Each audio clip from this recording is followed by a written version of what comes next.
Thank you for watching Frank Talk on YouTube. Please leave us a comment and don't forget to hit the subscribe button.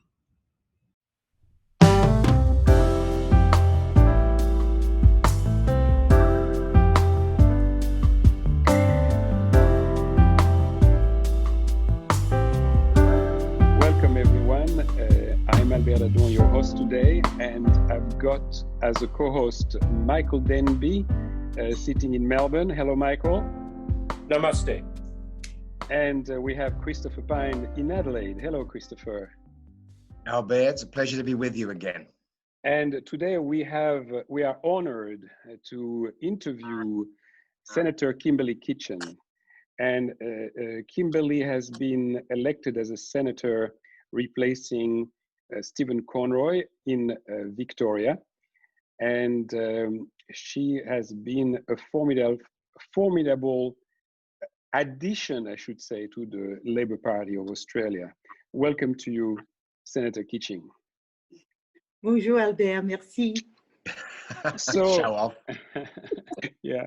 So, Kimberley, let me ask you a bit of a warm-up question. So, we see those demonstrations not only in Victoria, but all around Australia and indeed all around the world, especially the confined world, the world of social distancing. But by providing the authorizations to protest, our government's telling us that COVID-19 is over. Is the social distancing over? What is your take on this? What I think, obviously here there has been, we've seen protests around the world, and what I think we have to remember is a balance. So obviously we are in the middle of a pandemic, hopefully not without a second wave. But I do think that in democratic societies, and remember we're seeing increasingly countries around the world that don't allow their citizens to protest, but part of being in a democratic society is the right to peacefully protest. And I think it's just a question of balancing that right, something that actually is sort of a fundamental tenet of democracy and has been written about from everyone from, you know, the writers of the Roman era all the way through to Aaron Sorkin when he wrote The West Wing. But you know, it's a right, but we are in the middle of a pandemic. So I understand most of the protests in Australia, the protesters did try to observe social distancing protocols. Obviously, we've also seen in the States where there's a much higher proportion of the population with COVID-19 that, you know, maybe those protocols were not as observed as much as they have been in other jurisdictions. But I would say, Albert, I do want to draw a distinction between peaceful protest and the rioting and looting that we have seen in some of the vision coming out of America, and also sadly over the weekend in the United Kingdom. And I don't think that has any place in a democratic society either. But I am very mindful that in Hong Kong, for example, for the first time, there has been no gathering and no gathering for the Tiananmen Square massacre. And I think that that's a shame. And obviously the national security laws that Beijing has imposed on Hong Kong, despite an undertaking to the international community on one country, two systems, I think it's a shame that that undertaking they gave is being breached. And we've seen that recently because the Tiananmen Square massacre gathering to remember that did not go ahead. So, talking about China, the Victorian Premier recently announced the Belt Road Initiative, the so-called Silk Road, with the Chinese. And given that the Australian government had rejected that proposition, It was an interesting move by the Premier.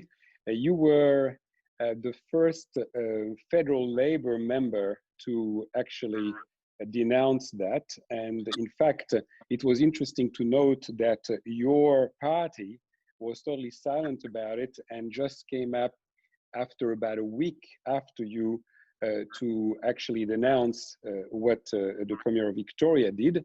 But not being in your party and not knowing what's going on from the outside, it seemed that you had the green light to go ahead and be on the front line for this. Is that what happened? I certainly have not over the years supported the entering of any MOU for the BRI, and I certainly wouldn't support. In fact, Steve Chobo, who was then the Trade Minister, signed an MOU for the BRI as well, which of course we've never seen that document. But I don't support a state government entering into those agreements. I mean, even if you were to take it at an economic level, why on earth would we be borrowing expensive money to build infrastructure in Victoria? So, I mean, it is expensive money. And we've seen what's happened. So now I'm going to, on another angle for the BRI, we have seen, of course, what's happened in other countries around the world. So Sri Lanka, for example, where there was a project to build a port in Sri Lanka, they couldn't repay the interest on the loan that they took out from Beijing, and there was no softening of the loan or the repayment conditions. They took the port and 15,000 acres of land in exchange for the money that they had lent. And I think, you know, what we've seen increasingly is that it's really a debt trap arrangement, and I think that is a shame to do that to neighbours or to do that in any country. And of course, there's now really a link around the world as you go from some of the Chinese ports to other ports around the world, which are very strategic. So, for example, I'm thinking of Piraeus, which is one of the oldest ports in the world. You know, it's been a port for millennia. There is a building of a refurbing of that port there, and that is being done by the Chinese government. So I would say, and that controls some of the sea lanes, or it's very close to sea lanes. So these are, I think there's a number of issues that arise with the BRI, and I don't think that the Victorian government or any government should be entering into those arrangements. The state premier of Victoria, by signing that agreement, wasn't he taking the foreign policy of Australia in his own hands? Well, foreign policy is a placetum in Section 51 of the Constitution. It's a federal government. It's a power of the Commonwealth. I don't think that state governments should be entering into that. And I think what we have seen is a perfect illustration of why they shouldn't. And that is that you don't want a state government having that agreement being used for propaganda purposes. So Beijing or the Chinese Communist Party is able to wave it around to say, well, look, the Victorian government in Australia has no problem with this, with the BRI. So why don't you sign it? Exactly. You know, and I think that this is a problem. It is a real problem. So I think it's not good policy for the Victorian government to have done that, and I think it is very poor optics. Chistoppher Pyne. Thanks, Albert. Senator Kitching, I've got a couple of angles on the issue of the Belt and Road Initiative in Victoria, but one arises out of your answer, which was that you said it was a very expensive money. When you say expensive money, do you mean because the interest rate is high, because of the political capital being lost or expended, and because of the potential strings being attached? Or all of the above? A number of things. I think it's a number of things, but I think that it's if we are to borrow, let's say we want to do an infrastructure project in Victoria, to have that as a Belt and Road Initiative project, as it has been in other jurisdictions around the world, to borrow that money just purely in a commercial sense is expensive. And what I would say is that Australia doesn't actually need to borrow expensive money. So, for example, often we see state governments or the federal government, issuing bonds. That is going to be a far more economical way of doing an infrastructure project than having a Belt and Road project. Borrowing money from Beijing, I think it also comes with other problems that include strings attached, being able to be used to influence other jurisdictions around the world, which I don't think from a moral perspective we should be doing, because we know that in our own neighbourhood, many countries and governments have entered into BRI agreements, and it's turned out to be, they've lost assets because they haven't been able to make the repayments. And that's the debt trap diplomacy part that people often speak about when they speak about the BRI. And I think that we shouldn't be doing that. We do not need to do it here, and we shouldn't be doing it in Australia. So, Senator, given that, two things.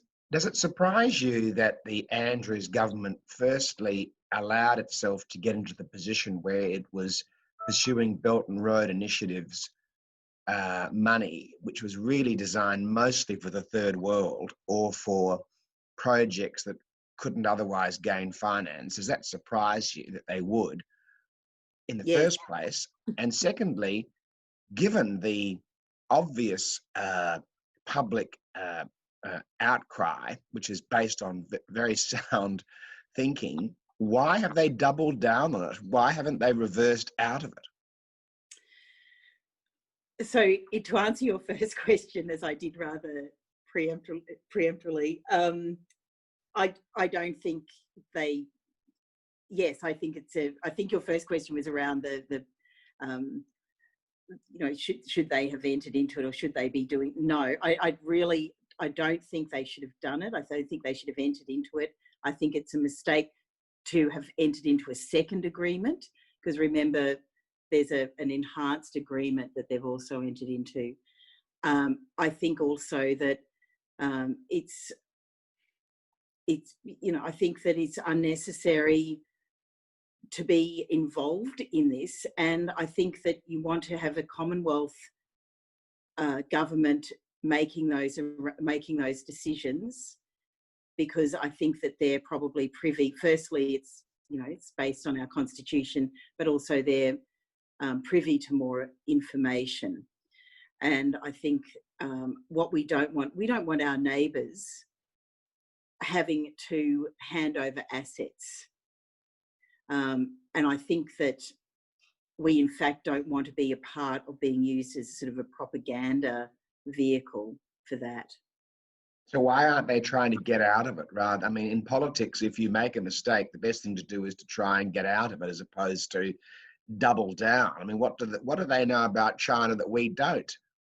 Well, I can't answer that because I'm not in the Victorian government, but I think you'll find that there's quite a lot of people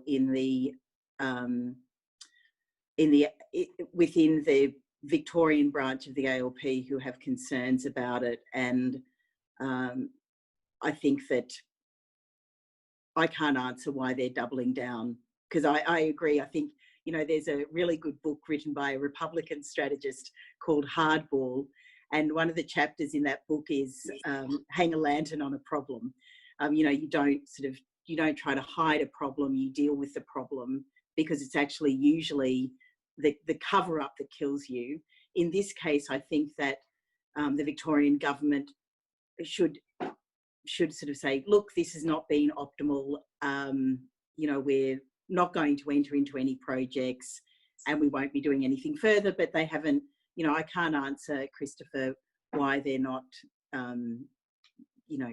It was a different environment. It was a slightly different environment around China. I mean, you would remember very well, Chistoppher, that that in terms of Huawei, for example, that the then Foreign Minister and the then Minister for Communications were much keener on Huawei than being in the NBN, for example, than they would be now.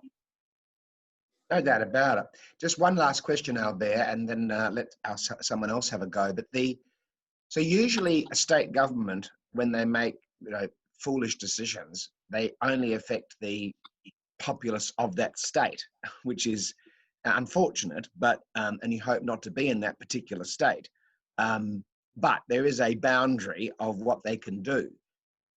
Every now and then, a state government does something which is foolish, but actually has a national impact. Jack Lang rejecting the debts in the 1930s and so forth.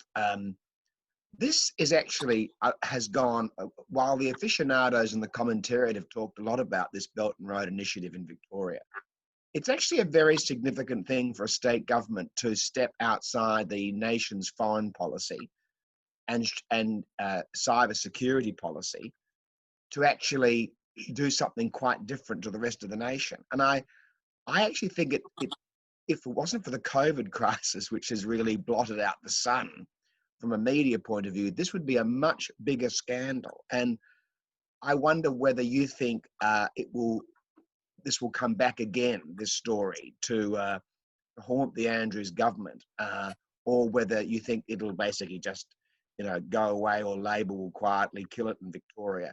And from a political point of view, I'm just interested to know what you think. I think it has been a pretty big story. It will probably. I speak, from a political campaigning point of view. I can imagine it. It will keep going, particularly if there is any projects under consideration. I would imagine that there would be a continuing problem. When you look at the text of the agreement, the MOU, and then the second agreement, there's a lot of motherhood statements in that. So, do they then? I think it would depend on whether there's a lot of activity done under those arrangements. And if there's not, maybe it kind of, dies a quiet death. But otherwise, I can see that there will be some issues. And I can imagine that when we have a gathering, like a Victorian State Conference, there's been some people from branches and from the union affiliates who are very concerned about this arrangement, and there, may be discussion at such a gathering like a state conference. Michael. I assume, in answer to both what you just said and to Christopher's question, that the system is, that the plan is to fudge, just to let it sort of quietly slip away, because just to confirm, there have been no actual contracts under the rubric of this MOU, and they would have to go anyhow to the Foreign Investment Review Board. And the Foreign Investment Review Board has a new stricture that anything that affects national security can be ruled out by the federal government. Yes, that's correct. So the rules that came in, obviously, so it's not going to be retrospective. Obviously we tend in our legal system not to have retrospectivity because we have a precedent-based system. But I think it's a shame the Port of Darwin can't be covered. Obviously, that loophole where a state, the then Northern Territory, Liberal government entered into a lease for 99 years with Landbridge for the Port of Darwin. I think that's a shame. It can't be, you know, looked at, or it can't be looked at now. I think what is interesting about foreign investment proposals is, of course, whether there's some transparency around the conditions that are sometimes placed on those foreign investments. And if those conditions are not being met, is one then able to review the foreign investment? Remember, we don't see the conditions that are placed on foreign investment, sometimes for a very good reason, because it would affect the commerciality of an investment. But I think that there could be more transparency around the conditions that are placed on foreign investment. I do think that it's good that I think it's good that there's been a tightening of the FIRB, especially around national security concerns. This has obviously been a problem, and there was outrage about the Port of Darwin, but I mean, there's been lots of sales of other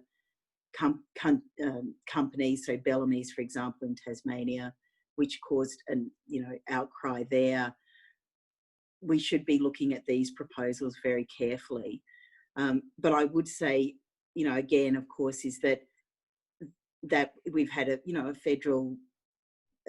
federal trade minister who did speak very positively about the BRI, and also sort of said how important and what a strategic asset the Port of Darwin would be. So there was actually, I think, views from both sides of politics that this was all okay, and we have to look at foreign investment very, very carefully here, especially now that we've had a pandemic, because we might have distressed assets, and I think it's really unfair that people go, bargain shopping essentially for assets or for companies or shareholdings in companies when they wouldn't normally be able to do that. So they shouldn't be able to take advantage of a pandemic. Let's remember, Kimberley, that former Secretary of the Defence Department, the Mandarin of Canberra, Dennis Richardson, said that in an emergency, Darwin's control could be resumed by Australia. So I thought that's a very interesting caveat that was made even at the time, even without the new powers that the Foreign Investment Review Board had. But the most important thing is that circumstances have changed. I understand. I think that is what would happen. But of course, it's not ideal, given that we pride ourselves on having a good rule of law, which we know other countries around the world take. Sometimes, I'm thinking of people who purchase property here and they've been involved in human rights violations in their home country, for example.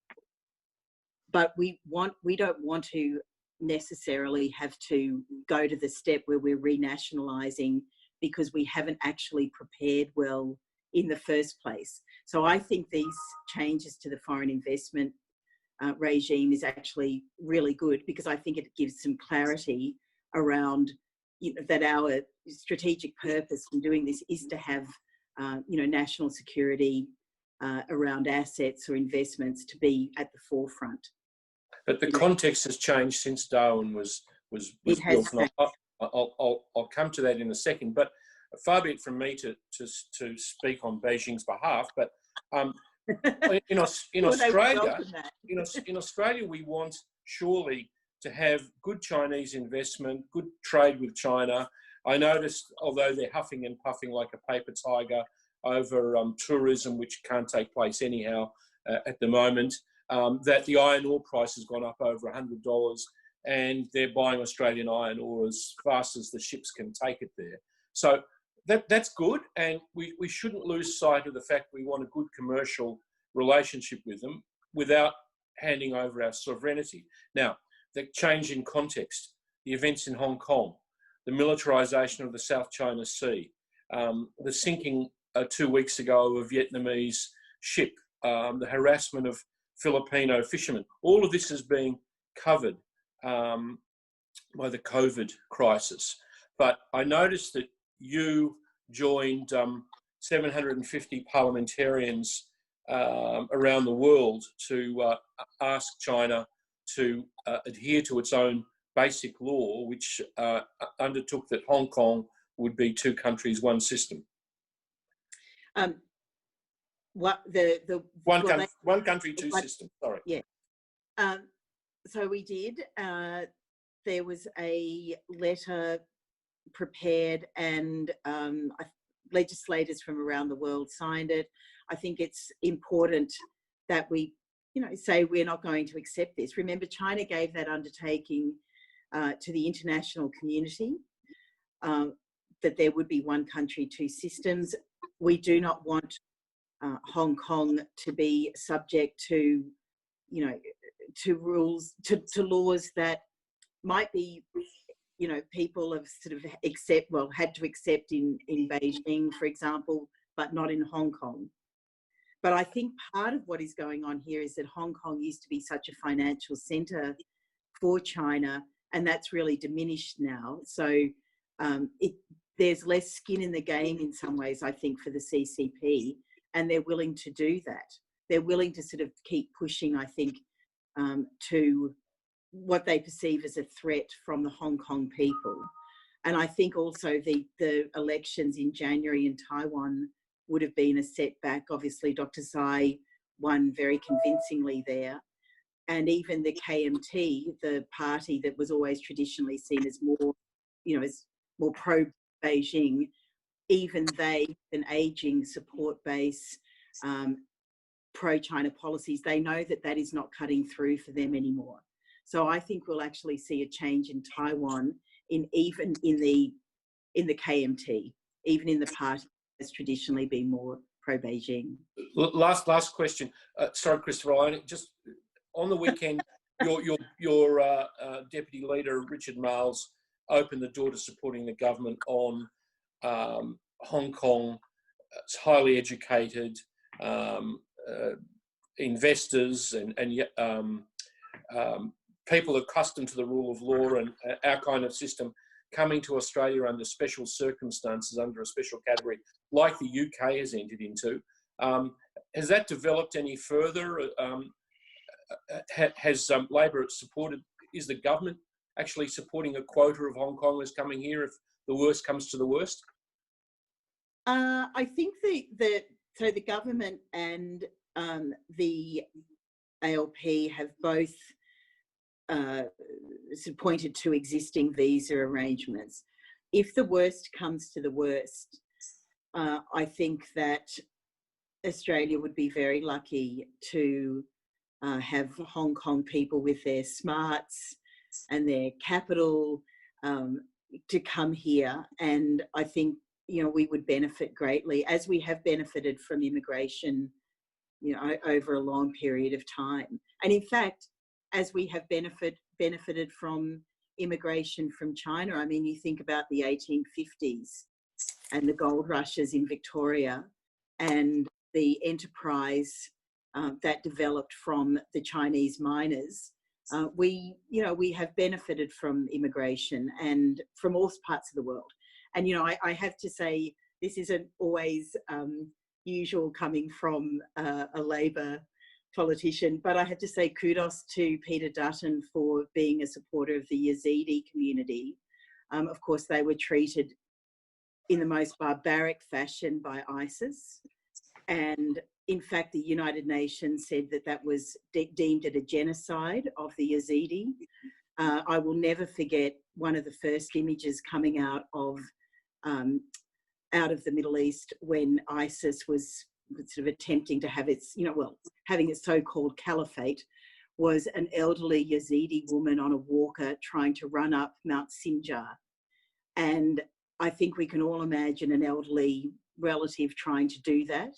They were treated, obviously, a lot of their young women were taken as, as sex slaves and were sold to ISIS fighters. this barbaric and thuggish treatment. And I'm glad that there are Yazidi now in Australia who are able to live peaceful lives and be able to practice their religion in a way that, you know, that they want to. And we as a country benefit from those people here. So before we leave Hong Kong, we'd all be familiar with the fact that the Hong Kong polling station and the London polling station in Australian elections are the largest polling stations in the world. In fact, bigger than any Australian polling booth, because there's a lot of Australians with Hong Kong, a lot of Hong Kongese with Australian citizenship, and a lot of expats living in Hong Kong. So one would assume that many of those will be very easy for them to move back to Australia with their Australian citizenship, which we would welcome, as you say. Two things, though.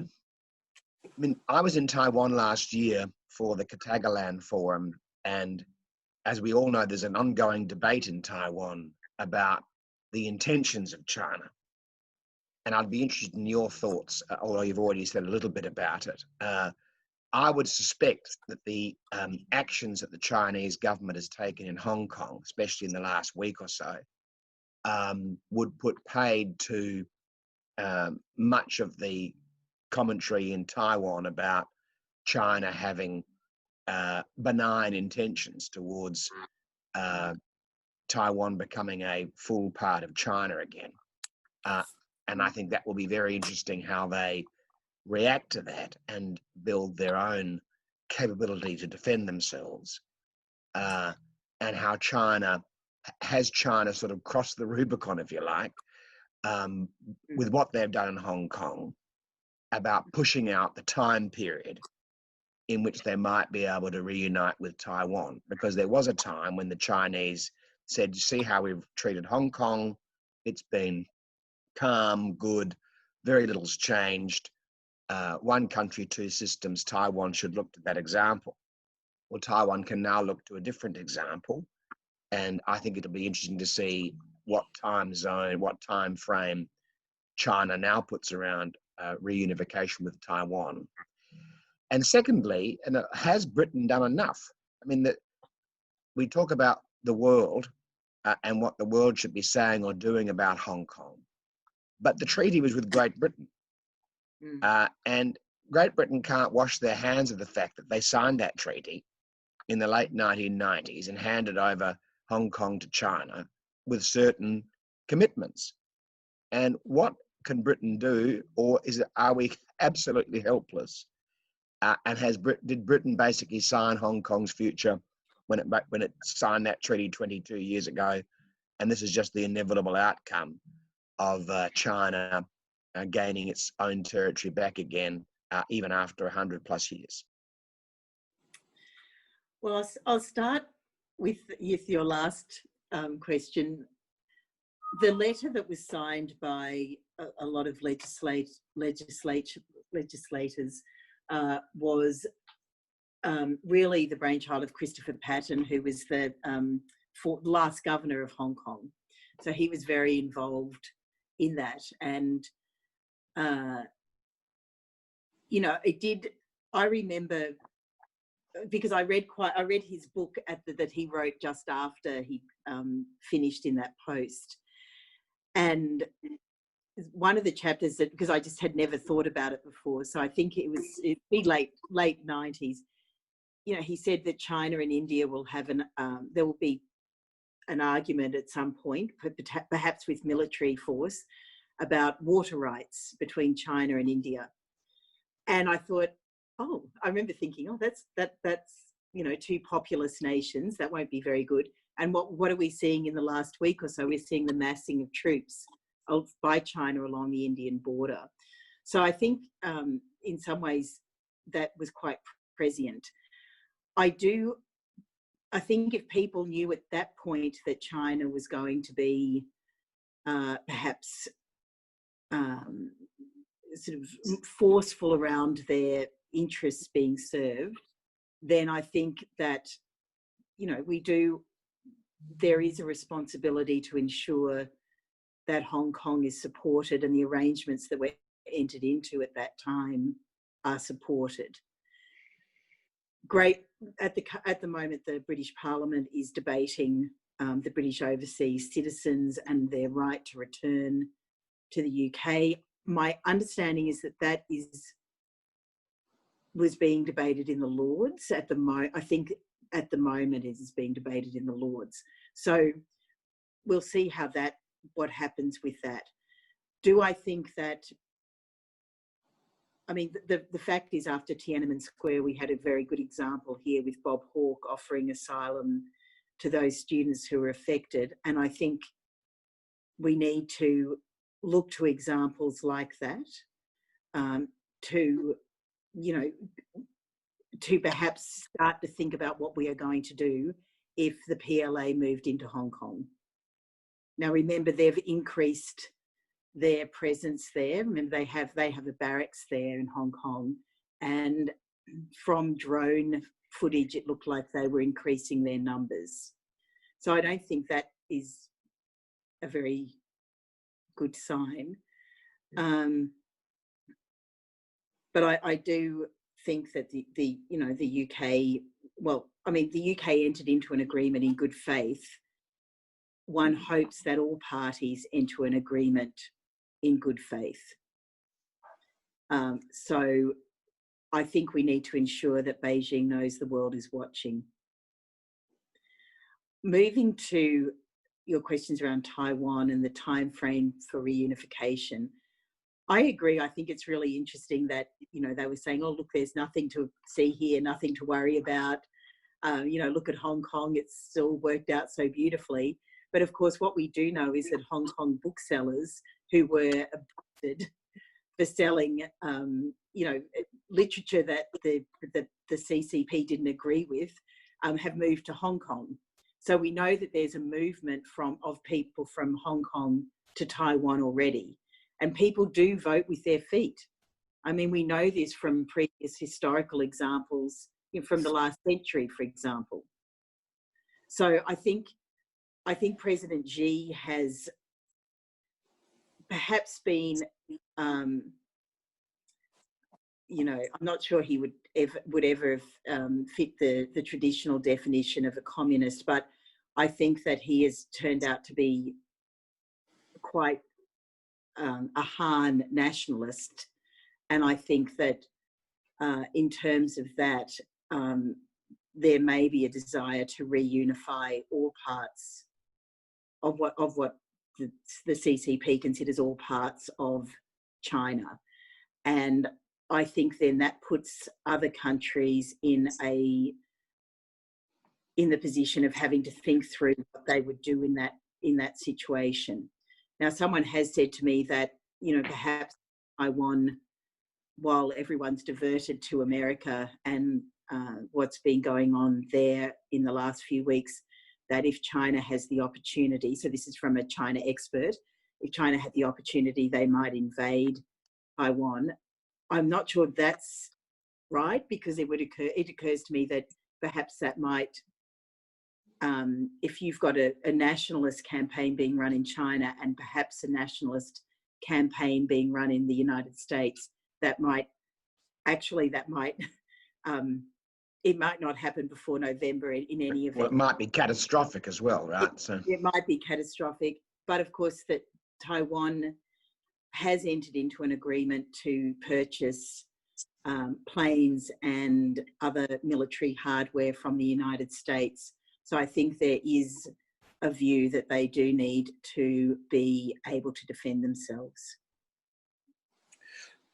Kimberley, looking to the era when hopefully both China and America will resume sort of a bit more normality post the American elections, we're nonetheless faced with a new Chinese leadership that has changed. I mean, Australia still wants to have good relations with it, but since Xi abandoned Deng Xiaoping's and the other subsequent leaders' two-term of office policy, and now he's there for life like Putin, it's much more dangerous. And we have to think about that post-era and resuming our strong stance on human rights, in my view. You've been one of the leaders of the the inquiry into the proposed Magnitsky legislation, I noticed that one of your star witnesses, Amal Clooney, canvassed the possibility that the camp commandant in Xinjiang, who's got the 2 million Muslim Uyghurs in prison, would be barred from coming to Australia, his assets, his children, etc., under such legislation. How's it going? Where is it? Will we adopt legislation Michael, like the UK or the US? Could you explain a little bit, because you are assuming that everybody knows what that legislation is? I'll get the senator to explain. So Magnitsky legislation is legislation named for Sergei Magnitsky, who was a tax advisor to Bill Browder, his company in Moscow. He uncovered about $200 million US of embezzlement by the Russian state. He was arrested without charge and was essentially beaten and tortured to death in prison. And Bill Browder was so outraged by this that he thought, well, I don't want, these Russian police officers and anyone responsible for Sergei's death to be able to visit America, for example, to be able to hold property in countries where, people like to visit. And so he passed what was originally the Magnitsky Law, which only applied to Russian citizens. It then became a global Magnitsky Act. So it applies to any violator of human rights abuses, any large-scale corruption that people have been engaged with, because obviously people have often, there are many examples around the world where people take money that is meant for the people of the country. They take it, they then purchase properties in jurisdictions that enjoy a good rule of law, something that they don't allow the people of their own country perhaps to enjoy. There's a view that, for example, in the UK, which also has Magnitsky legislation, should some of the people who've purchased a lot of Chelsea and Kensington in London be able to hold those assets. And so I think it's a very surgical tool, because of course the other options we have, as we've seen with South Africa in the past, have been sanctions that apply to a country, but that often actually disadvantages the people who can least afford it in a particular country. So this is a way of actually singling out human rights violators, for example, and not actually imposing sanctions across a whole country. So can you say that legislation's been passed in Canada, the UK, US, countries very much like Australia, and it only applies to authoritarian countries where you can't get a rule of law jurisdiction or case heard. So between Australia and Israel, between Hong Kong and Germany, Magnitsky laws wouldn't apply because they have rule of law and the courts between themselves can handle that. But so Magnitsky applies to human rights and corruption in authoritarian countries and their ability to bring their assets, bring their people, bring their children to Western democratic countries like Australia, Canada, the US. Yes. So where it's up to is we're likely to have another hearing. I think that there is bipartisan support. I have a private senator's bill tabled, but the Foreign Minister, Senator Maurice Payne, wrote a reference to the Joint Standing Committee for Foreign Affairs, Defence and Trade, and it's been having hearings. It is likely that, so I think we'll write a report in a few months' time, and I think that, I mean, my feeling from the committee is that there will be bipartisan support for Magnitsky legislation in Australia.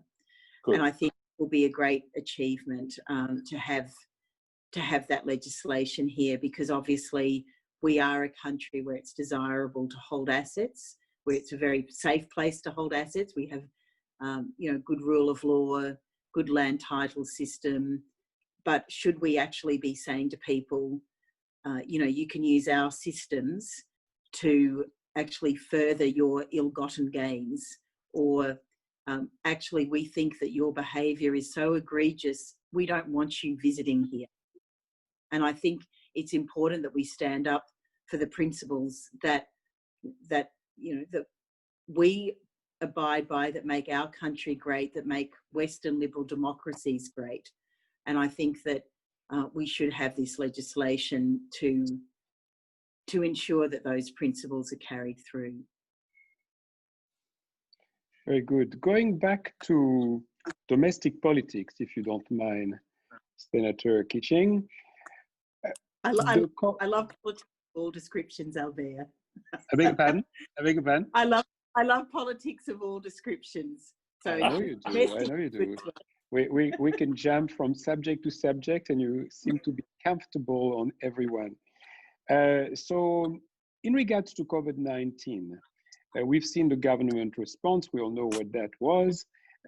But we saw the opposition being a little bit uncomfortable. I mean, they provided the government with bipartisan support, but they've been cornered a little bit, because I think that the government's response was so far towards the left that there was not much room left for the left to move further left. So what do you think would have been the alternative if the opposition was in power? What would they've done differently?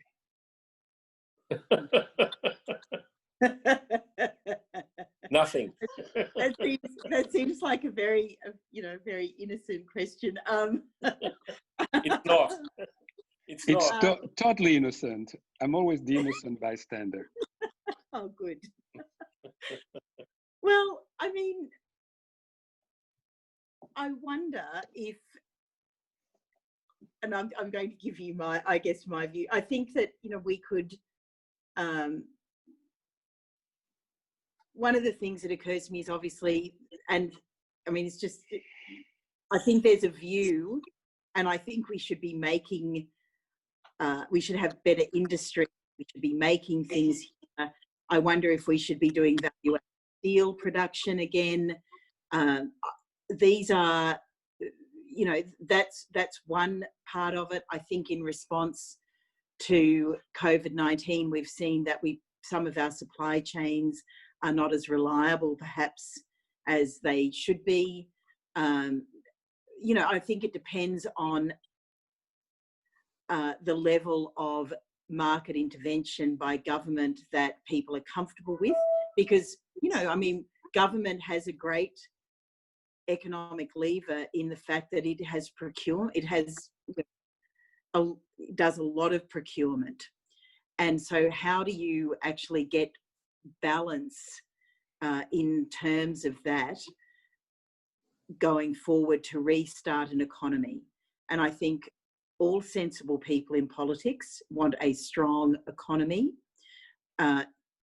My view is that you want, you want jobs to be created. In my view, it just cannot be government jobs. It's going to have to be out of industry and out of business. And, there are many great examples of business people in Victoria, over the last post-World War II, I'm thinking, and I'm thinking of some of those people, and they created businesses which have gone global. So, for example, Visy, and what Visy has done in the United States, but it's created tens upon tens of thousands of jobs.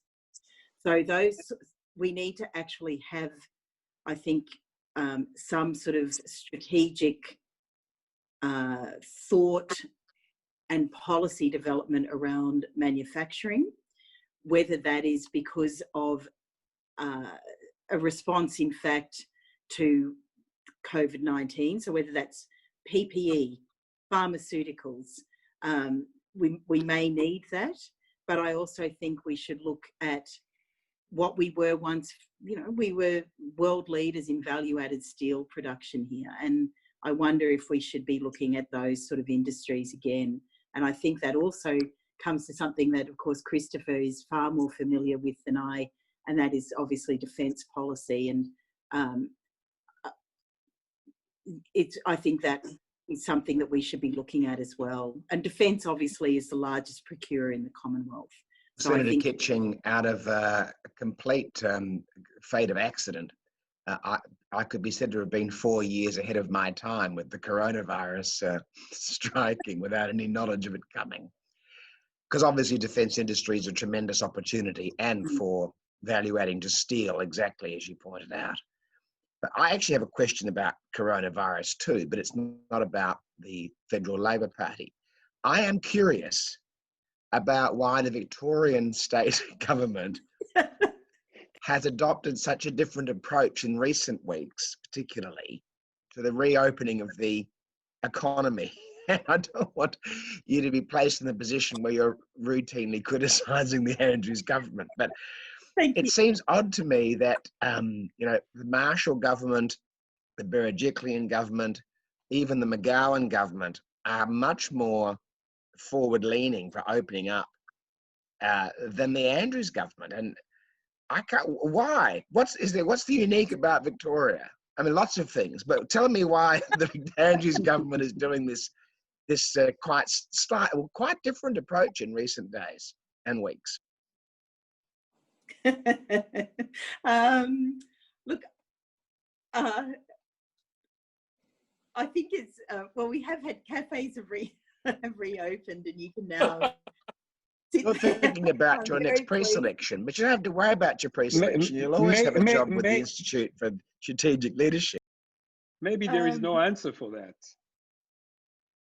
Oh, we'll let her give her an answer. Go on. Go, Kimberley, go. I think that there's been, my understanding is that the Chief Medical Officer has, I think there's some regulations around the following of the advice from the Chief Medical Officer here in Victoria. That is what someone told me. I think that, you know, there was some concern, I think, that, you know, there might be clusters, and I mean, obviously clusters have developed, but it might just be a different approach from this government. I mean, I think I'm not sure I can really give you an answer, Chistoppher, but I think that's a non-answer. It is beyond. It's a non-answer. Part of my problem, and the reason I'm always in strife, is I don't really like non-answers. But I do think that they've just decided to go down a particular path, and that's the way they're dealing with it. And I'm not sure I can, without it's a being head scratcher. Rare to see you it's a head scratcher. Almost speechless, Senator Kitching. Well, I think achieved something. Believe me, social distancing has been very hard for me. I am not made for social distancing. This has been a very hard few months. I miss Albert.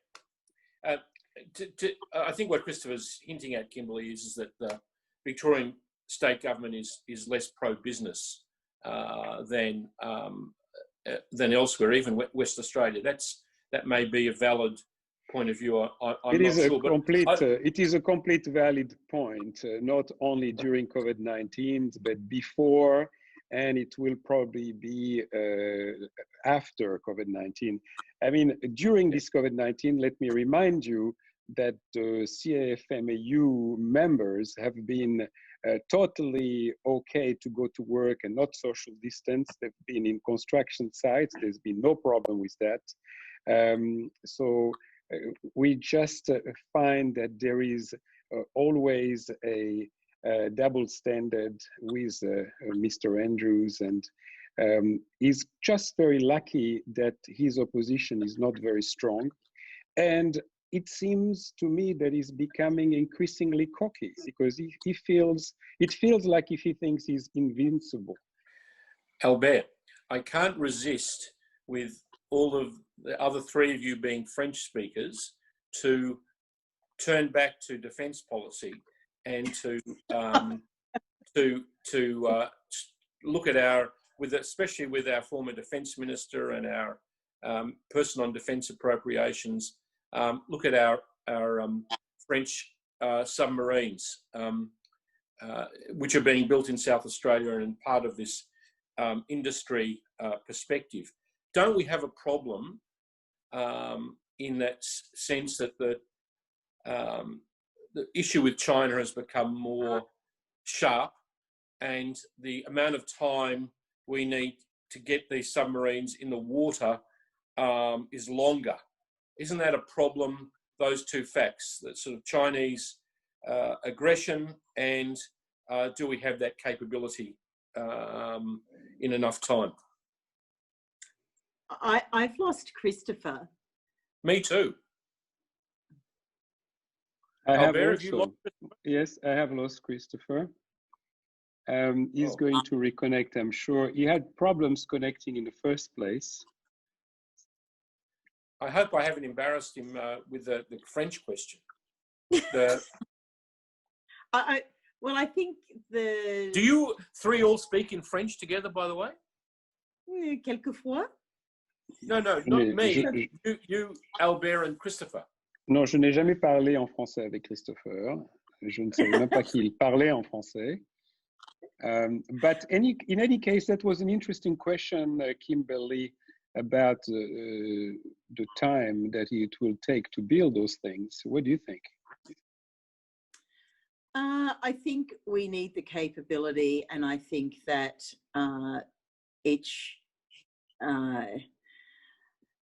I mean, there's been some delays in the project. They're supposed to be, you know, obviously we want the expertise as well to be able to build them here. You know, we'll have the sustainment here, but currently they're being done in Cherbourg, in France. And I think we want, as quickly as we can, to have the building done here with the supply chains, etc., that come with building, you know, such a large scale procurement project. And I think we need the capability, and I think, you know, the Department of Defence and the ADF are, you know, I think they're fantastic, and I think that we should support them endeavour, and also in all of the work that they do. So I do think, though, that you know, the submarines, you know, that project is the largest and one of the most complicated procurement projects we've had in Australian history. So I think it's, pun intended, all hands on deck to get this project done and with the support that's needed. But I mean, that takes us to a larger question of defence procurement and whether, you know, where both parties, is a bipartisan goal for a 2% of GDP to be spent on defence. I wonder if GDP is a good measure, you know, at the moment. But you know, I believe that that's a floor, not a ceiling. So that again, that's a floor, not a ceiling. It's a floor. 2%. 2% is a floor, not a ceiling. I think. Oh, President Trump would put his 9,000 troops back in Germany if Mrs. Merkel said that. So, Michael, can I ask you, what happened to those troops in Germany? There's a G7 summit planned for Camp David. Australia was invited. Mrs. Merkel is apparently not coming because of COVID restrictions. And in a fit of pique, the President of the United States, who should be more statesmanlike and try and negotiate these things, has announced the withdrawal of 9,000 troops from NATO. Foolish, not the role of the leader of the free world. If you're a Ukrainian fighting on the front against Mr. Putin, or you're a Pole or Well, in the Baltic states, you'd be terrified. Especially NATO was designed to keep America in Europe and to keep Russia out of Europe. So for the Americans to withdraw in that fashion, that is probably something that is going to be very existential for that organization. What happened to Chistoppher, by the way? Did we scare him off the Zoom? I'm sorry, I didn't mean to do that. Not at all. He had to go. He sent me a text to tell me that he had to wrap up because we started so late that and there were so many technical issues at the beginning that he had to go to another meeting. So he sent his apologies, but that's fine. He did what he had to do. I think that Kimberley, you did also what you had to do. In fact, you demonstrated that you are really a new force in the Labour Party, and no wonder you're rising so fast. And I think that you have a very bright future ahead of you. Merci Albert, tu es très, très, très, très gentil. She's not just the head of the Wolverines. That's a group of active Labor members in federal parliaments who are strategically concerned. So, but she's the leading Wolverine on that side, but there are others that I'm pleased to hear are gathering their banners around yours. Thank you, Michael. Thank you, Kimberley. Thank you for watching Frank Talk on YouTube. Please leave us a comment and don't forget to hit the subscribe button.